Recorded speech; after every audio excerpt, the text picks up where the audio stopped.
续要来介绍台中东势厝这位豆仔农谢明轩，伫个2008年国际粮食危机了后，成立着产销班，开始来种国产的黄豆甲乌豆，而且带动来增加着产量，会当讲是中南部的豆仔王。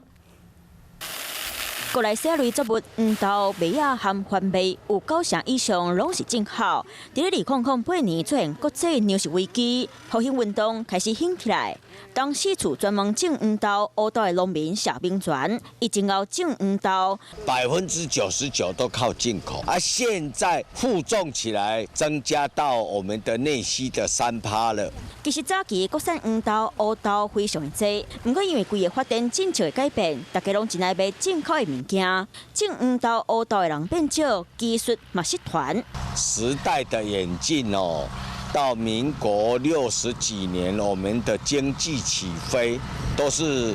进口导向。虽然利润无济，不过因为种豆啊收入稳定，真侪老农民对复兴种黄豆是真支持的。种别项的成本拢足悬的吼，所以才会想要种豆啊。 国际物价波动无稳定，小复兴除了增加产量，嘛甲栽培豆仔的技术搁一摆传承落去。